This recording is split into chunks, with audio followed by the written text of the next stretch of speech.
NNN sits down with the SAE president to learn more about the fraternity's return to campus. Northwestern welcomes alumni back to campus for homecoming. And how BREWBIKE plans to roll into more campuses across the country. We'll have those stories and more coming up on the Northwestern News Report. It's your news right now.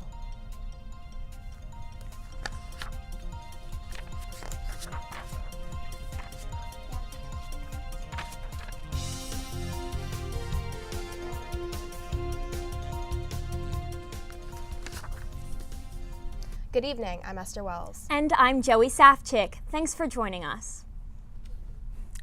This quarter, Northwestern's Untitled Chapter of Sigma Alpha Epsilon returned to campus. The fraternity completed its one-year suspension, and 17 active members returned to the chapter this fall. SAE has faced disciplinary measures on several occasions since the 2016-2017 school year.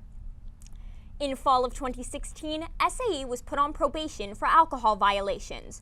Shortly after, in early 2017, 4 women told officials they were allegedly drugged and 2 of them sexually assaulted at a January 21st SAE gathering.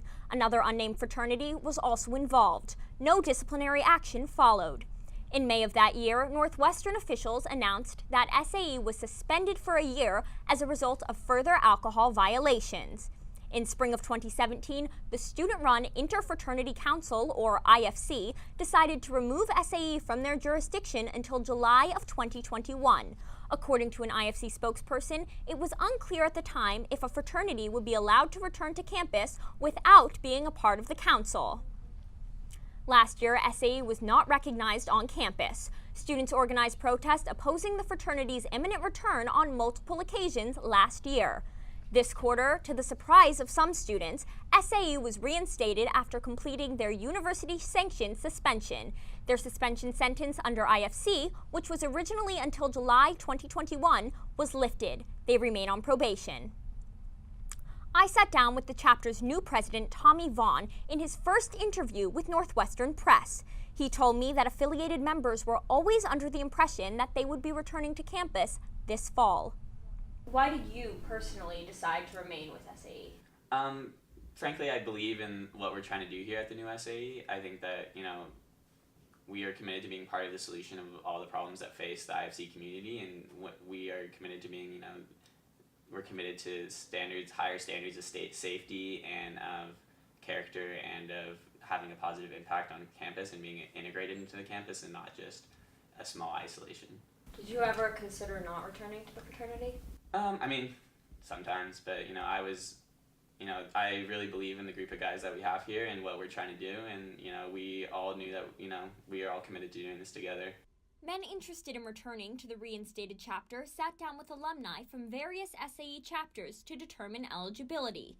After that review, 17 members were chosen by SAE headquarters to return. Several other members decided not to return on their own accord. Frankly, we were the ones that wanted to return. Those members that were used to be in the chapter chose not to be a part of the new SAE. Frankly, I see that as an opportunity to start new and to develop our own culture surrounding safety and having a positive influence on the community. While SAE's return has been met with controversy, Vaughn says he hopes students will keep an open mind. There's been chapters that have come back and been successfully integrated back into the community. I don't expect anything less from us. Sigma Alpha Epsilon's national fraternity headquarters are right here on Northwestern's Evanston campus. The university and the Office of Student Life declined to comment on why certain members were offered a place in the chapter or whether alumni donations, which are privately recorded, influenced the suspension period. SAE headquarters said in an email that, quote, monetary contributions are not a factor when evaluating a chapter status. Vaughn says SAE will be formally recruiting new members this winter. When it comes to recruiting, finding guys that have that high character are, in student groups on campus, have different interests, are willing, have different opinions, just like creating the sense of diversity in the chapter that might have been lacking in the past. Still, students are unhappy with the fraternity's return. Last year, Lindsay Weiss organized a series of protests opposing SAE. Weiss says the university should have done a better job reprimanding SAE's misbehavior. People were disappointed when they were presumed suspended until 2021. people, at least at these protests, and people who were by and large survivors of sexual violence or allies and friends of people who were survivors of sexual violence, wanted the chapter disbanded completely. The culture of fraternity and of sexual violence within fraternities is pervasive within all chapters, regardless of how well-intentioned their governing bodies may seem. Vaughn says he's open to speaking with any student or organization who is apprehensive about the fraternity's official return. For now, this controversial chapter is getting another chance. As of now, Weiss says there are no protests planned for this quarter. The members of SAE are working with the Northwestern University Police Department on bystander training and completing other university-sanctioned educational measures. The university encourages students to contact CAPS at 773-338-8913 if they would like to further discuss SAE's return. Appeals Court Judge Brett Kavanaugh is now a Supreme Court justice after the Senate confirmed him following a controversial hearing process. Kavanaugh faced sexual assault allegations, and his confirmation has become an issue in the midterm elections. While the decision to confirm Kavanaugh was a blow to women's rights for many, one Northwestern group responded with a dialogue. Northwestern's sexual assault peer educators, also known as SHAPE, invited students to the Women's Center Wednesday. The group led a conversation about Brett Kavanaugh, sexual assault, and the law. Sophomore Alexandra Levitt says these conversations are important for college students. Considering a lot of the stuff, a lot of the themes in the Kavanaugh trial are ones that are particularly present on college campuses, having these spaces for people who have a hard time dealing with, one, the trial and the media and all that stuff going on, but also the prevalence of sexual assault and the lack of a conversation about sexual assault on college campuses. It seems like the ideal place to have a conversation like this. The hour-long discussion covered how many students struggled to avoid information about the Kavanaugh hearing on social media to avoid triggering negative feelings. Flannery Cusick says it can be extremely difficult to have an escape. Someone brought up that was really sort of good to hear and really sort of resonated with me was that as a survivor myself, I don't need to other people are here to fight for me. It's not really my job to convince everybody why what's going on right now is important. Others came to the talk to show their support. I came today because I wanted to be an ally and show that my presence here is one that is listening and there for anyone here. Levitt says spaces like these are considered safe and confidential for survivors. It felt like a very good space. Everyone was very respectful. It was nice. SHAPE plans to make this type of conversation into a series with documentary viewings and events encouraging political participation. Alexa McHale, Northwestern News Report. For more information on SHAPE's upcoming conversations regarding sexual assault, visit SHAPE's Facebook page at facebook.com/SHAPE-Northwestern. Over the summer, Northwestern notified staff about a budget shortfall for the current fiscal year. In the email, President Shapiro, Provost Holloway, and Interim Senior Vice President for Business and Finance Craig Johnson described the several measures the university will be taking to reduce spending. One of these measures significantly reduced funding for student organizations. Now, many student groups are filing reports for emergency funding. NNN's Megan Gutchis sat down with the student group leaders and Provost Holloway to learn more. Weinberg senior Becky Wong is busy fixing plans for her club this upcoming year.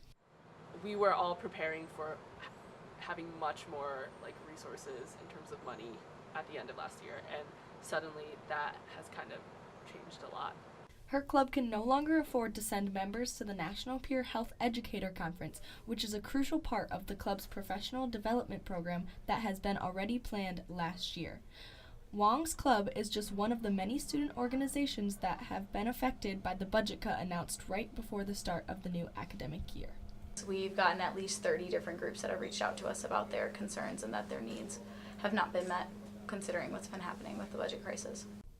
Vice President of ASG A-Status Finance Committee, Isabel Dobble, says ASG is unable to tend to all funding requests.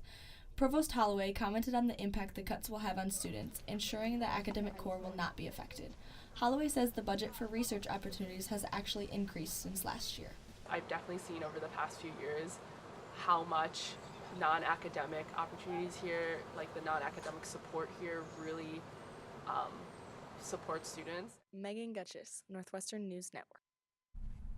ASG will meet with administrators this week to discuss the need for extra funding. Next week, we'll have more on the budget cuts and what it means for students and faculty. Make sure you're prepared for a slight chance of showers this week as we head into a sunny weekend with strong winds. I'm Bryce Wilcoxon, and coming up, I will have your 5-day weather forecast. At Northwestern, we're Wildcats in every way.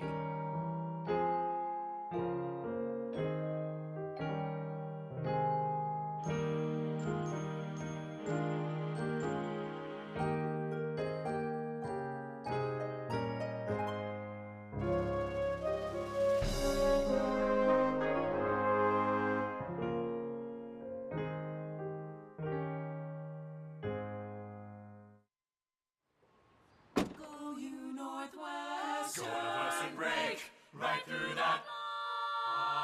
With our colors flying, we will cheer you all the go. Go you Northwestern, fight for victory, sweet victory, for the fame of our fair name, and go Northwestern, win that game.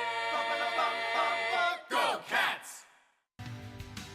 At Northwestern University, we are pioneering innovation and achieving excellence across every imaginable discipline.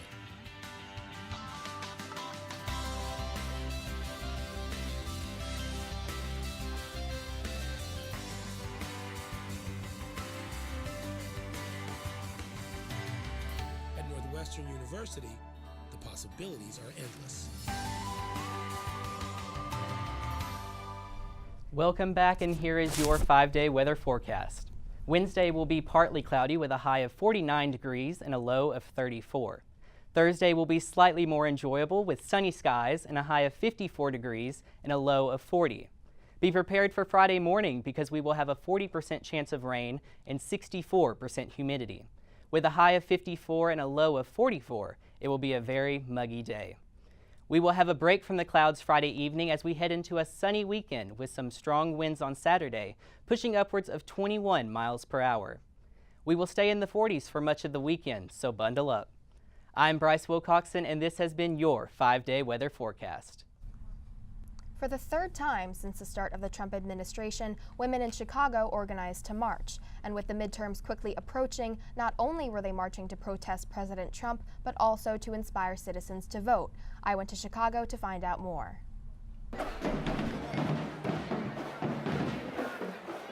To the sound of drums and with signs waving, thousands of citizens marched through downtown Chicago Saturday. Women's March Chicago organized the event, dubbed March to the Polls 2018. Participants hope to protest the Trump administration, celebrate first-time voters, and inspire voter turnout. My mother and my grandmother fought for the women's right to vote. If you don't vote, you don't have a choice as to how your world is structured. The event began with a rally featuring guest speakers like civil rights activist Heather Booth. So many of you have been fighting for so many years, and when we organize, we will not go back. But only if we organize, vote, resist, and organize again. As part of a series of marches across the country protesting President Trump, March to the Polls aimed to promote female empowerment and protection of women's rights. Women are the thing that's going to change this election. Our vote is essential to any candidate who thinks they're going to win any office. So women are making their voices heard. They're not taking it for granted.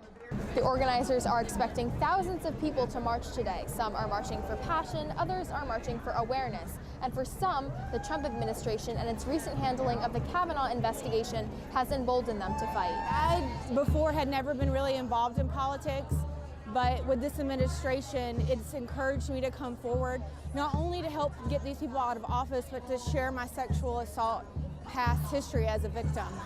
For Kathleen Traynor, voting is not only a right, but a civic duty. Voting is, to me, is sacred. I've never missed, I'm 67 years old, I've never missed an opportunity to vote in either a local or national election. I think it's what democracy is all about. Roughly 100,000 people marched to City Hall and cast their ballots for early voting in Illinois. Women's March Chicago is continuing to host events throughout October aimed at getting out the vote and supporting Democratic candidates. Labor and social justice activist Dolores Huerta spoke at Pick Stager on Thursday about the importance of activism in today's political climate. NNN's Wyatt Grantham Phillips was there.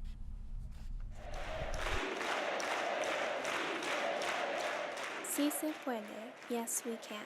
In 1962, Dolores Huerta co-founded what is now the United Farm Workers of America Union. This movement worked to improve working conditions for laborers. But now, at 88 years old, her work on the stage of justice isn't over. In Thursday's speech, Huerta stressed the importance of closing the wage gap, supporting feminism, and changing the education system so it better represents the history of all Americans. Her message for future activists rang loud and clear. I want them to learn that they have power, that they can make a difference. She also had a message for voters. We have very important elections coming up this month, next month in November, and we know that young people, unfortunately, are one of the groups that doesn't vote to the extent that they should. And they should understand that they're not only fighting for the future of their own future, but the future generations to come.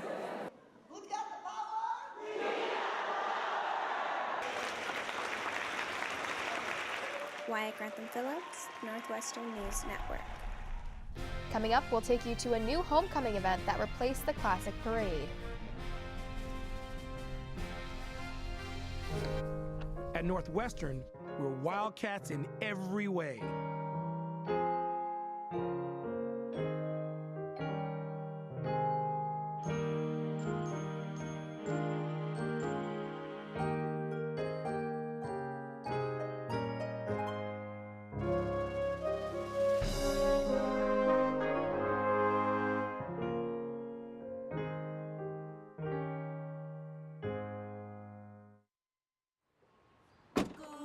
Northwestern, break right through that. With our colors flying, we will cheer you all to go. Go you Northwestern, fight for victory, sweet victory, spread for the fame of our fair name, and go Northwestern, win that game. Go Cats! At Northwestern University, we are pioneering innovation and achieving excellence across every imaginable discipline.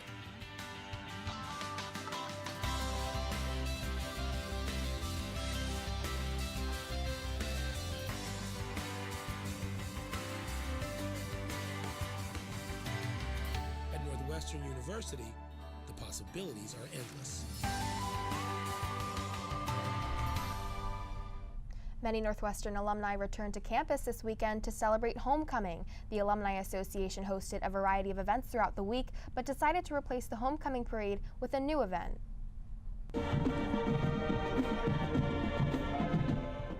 Due to declining student interest in the parade, the Alumni Association hosted the first ever Wildcat warm-up on Friday. Students and alumni gathered on Deering Meadow where they enjoyed hot apple cider, caramel apples, and other free snacks. The event featured performances from student groups like Soul for Real a cappella, Northwestern Bhangra, and Fusion Dance Company. Students and alumni mingled before President Morty greeted the crowd. The marching band also performed, and Willie the Wildcat even made an appearance. Finally, President of the Northwestern Alumni Association, Samir Maykar, introduced the 11 members of the homecoming court. Weinberg senior Annie Krall was crowned this year's homecoming Wildcat. It's such an honor to just be representative for my class, for our school. I think it's just literally the memories of this incredible school that I've come to love over the past 4 years, because you never really know who you're going to bump into or what you're going to end up talking about existentially sometimes, which is really weird. But I've just loved the memories that I've made at Northwestern. That is 100% what I will take with me. At Northwestern, we're Wildcats in every way.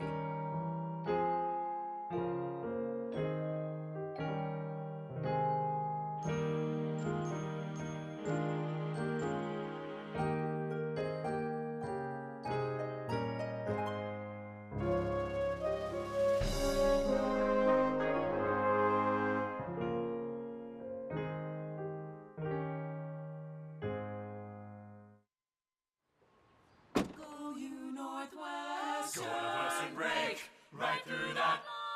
Ah, with our colors flying, we will cheer you all to go. Go you Northwestern, fight for victory, sweet victory, spread for the fame of our fair name, and go Northwestern, win that game. Go Cats! At Northwestern University, we are pioneering innovation and achieving excellence across every imaginable discipline.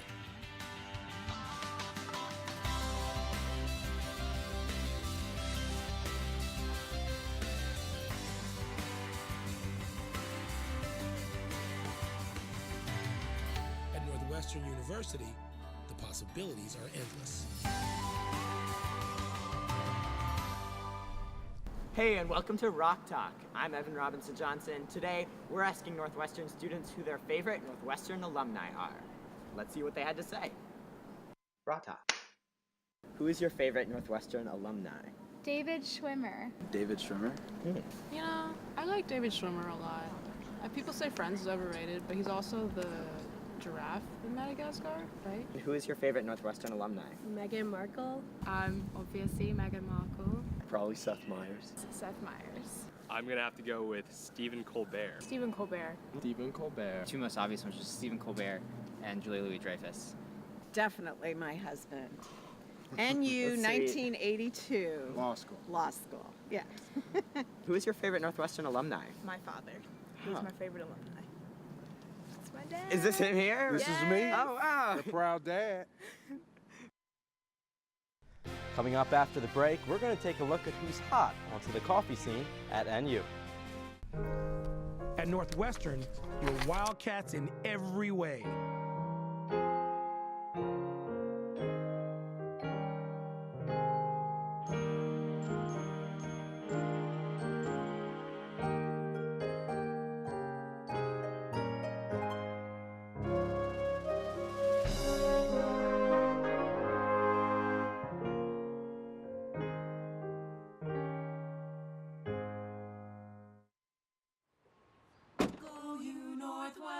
Northwestern break, right through that.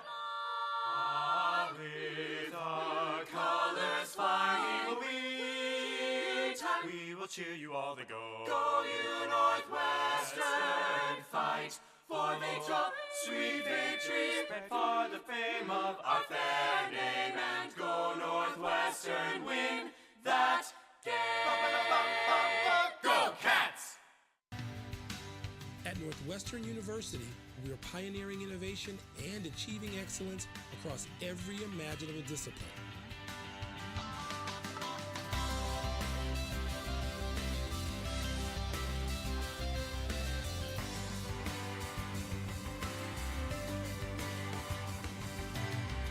At Northwestern University, the possibilities are endless. Political conversation has been garnering attention lately with the midterm elections fast approaching. One student activist has taken conversation a step further, and NN's Amanda Rooker has more. Thank you so much. With clipboards, flyers, and packets in hand, people met Sunday morning in Barrington, Illinois to canvass for Sean Casten, the Democratic nominee for U.S. Congress in the 6th District. Northwestern sophomore Mara Kelly has organized several canvassing trips with the goal of electing pro-choice politicians to office. The rate of voting for people under the age of 25 is extremely low. And so it's important that now that we're adults, now that we're in the real world, we need to go out and advocate for the positions that we care about. Each participant received a list of homes and information about Casten. They went house to house informing residents about the race. Northwestern graduate student Maggie Grossman says these conversations can make all the difference. There's nothing that really beats a face-to-face conversation with somebody. It really makes more of a difference than really anything else you can do in an election. Sophomore Alex Sirota tried canvassing for the first time this Sunday. It was inspiring when people said they would vote, and they were saying it was a good thing that we were doing this, and that encouraged me to keep going. Kelly plans to continue canvassing until the election. She hopes to speak to different Northwestern organizations to encourage political activism. Amanda Rooker, Northwestern News Report. For more information on how to register or to request an absentee ballot, visit nuvote.org. Student-founded coffee shop startup BREWBIKE has become a staple at Northwestern over the past 2 years. It recently closed an $800,000 seed round, drawing investments from a variety of parties, including venture capital firms and another coffee entrepreneur.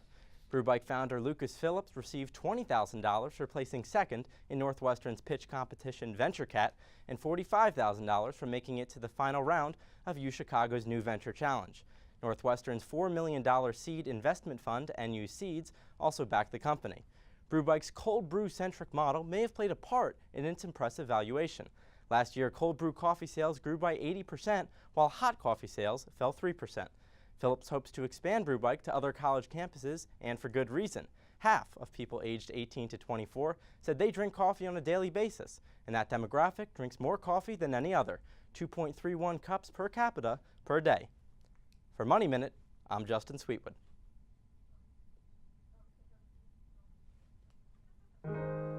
At Northwestern, we're Wildcats in every way.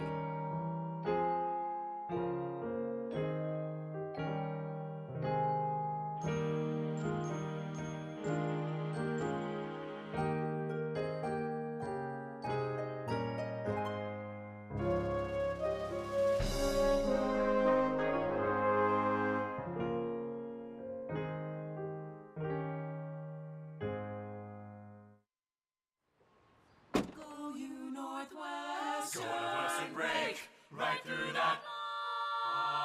With our colors flying, we will cheer you all to go. Go you Northwestern, fight for victory, sweet victory, spread for the fame of our fair name, and go Northwestern, win that game.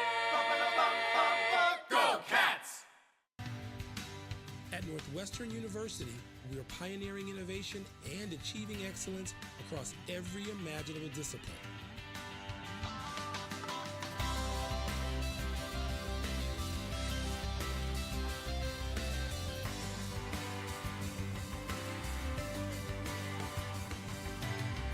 At Northwestern University, the possibilities are endless.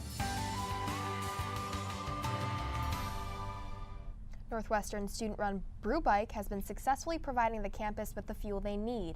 NNN's Sian Shin learned about how BREWBIKE is planning to put on some larger spokes for an extended route. The Northwestern community tends to have a latte going on in their day and may take whatever beans necessary to get a good cup of coffee. And BREWBIKE has become a staple for many Northwestern students since Lucas Phillips founded it in 2015. It's hard to comment on how BREWBIKE's changed my life, just because it is my life. It's all I do, and it's what I think about a lot. Since its launch, BREWBIKE has made more than $150,000 in sales. They have sold more than 35,000 cups of delicious cold brew coffee, giving customers some energy and a smile for the day. I would definitely say that BREWBIKE is a positive experience in my daily work chores, and without it, I'd be pretty moody in the mornings without my coffee. So yeah. Now, even more students like Lopez will be able to enjoy BREWBIKE. The company announced it will expand to other college campuses. New locations will be set up at University of Texas Austin and the University of Chicago. A team at Stanford will also be using the BREWBIKE brand. These new locations will all follow the same student-run model. Emily Burns is one of many students on the BREWBIKE team. She says she is confident in BREWBIKE's success. I just love BREWBIKE. The coffee's great, the people are great, and I think it's something that is very unique to this campus, and I'm excited for it to go other places because I think everyone's going to love it, and it's really cool. Phillips has high hopes for the future of BREWBIKE at Northwestern, especially with this new location at Cafe Bergson. I want Norbucks' sales to just and them to be like, what the hell is happening? And then walk over to Bergson and just be full with students. And that's the dream. Powered with student ambition, passion, and caffeine, it's clear that it will be hard to put the brakes on BREWBIKE. Sian Shin, Northwestern News Report. That's all the time we have for tonight. For all of us here at NNN, I'm Esther Wells. And I'm Joey Safchik. Thanks for joining us.